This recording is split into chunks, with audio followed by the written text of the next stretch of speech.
So the epic life we know of as David really started in an obscure place.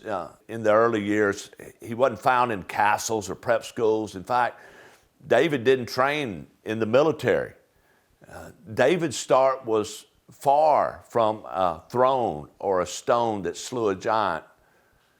He had an important role, but not a widely respected role. David was a shepherd, an unusual resume for a future king. Shepherds learn a lot about the flock that they protect. It's an excellent analogy of leadership and valuable training for someone who would shepherd a nation as its king. David learned to be a shepherd, and in the process, what it meant to have a shepherd. In fact, he would be the one who would one day pen these words, "The Lord is my shepherd."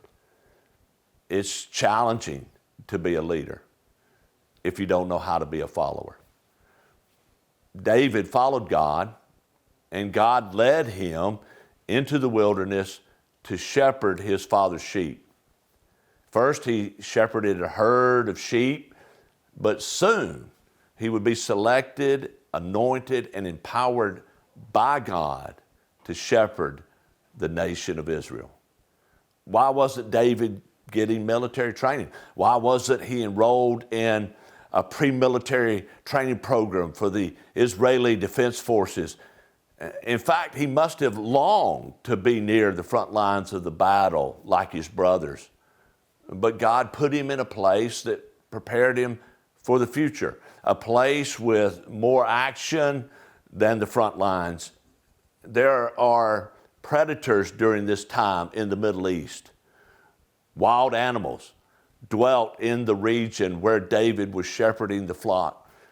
And being a shepherd, it could be annoying from time to time, but it had its moments of excitement. With God's help, David defended the flock of his father against two enemies that he couldn't reason with, a lion and a bear.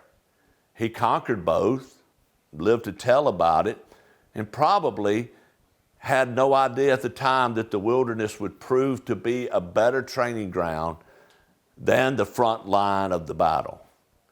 Ironically, nothing was happening but talk on the front lines. Smack talking back and forth, not a lot of tactical warfare. You know, one of the keys to living an epic life is realizing that you can be prepared, shaped, and molded wherever you are in life.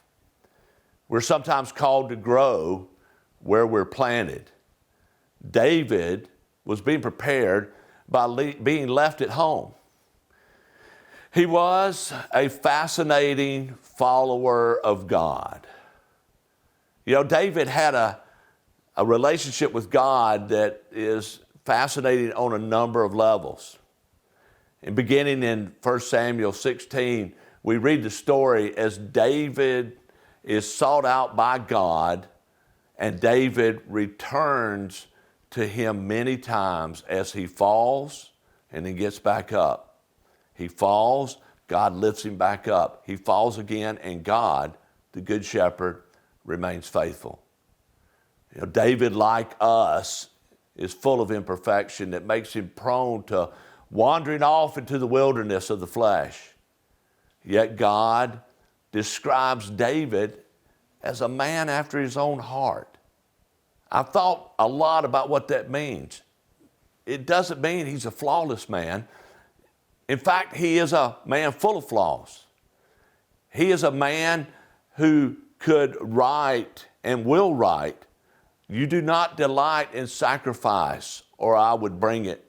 You do not take pleasure in burnt offerings.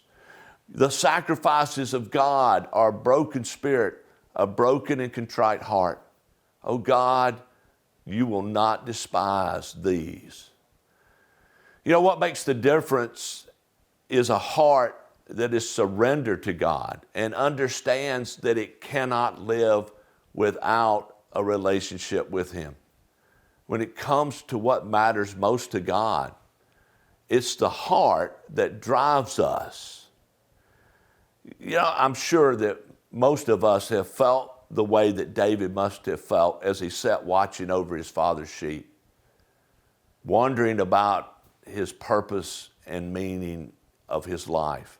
David may not have realized what he was born to do, but at the same time, it didn't stop him from following what he knew God wanted him to do.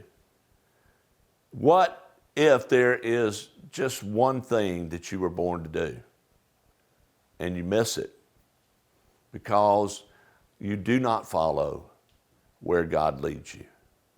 You know, I hope that as you get together in your groups, that this discussion will enable you to begin to see where God is leading you.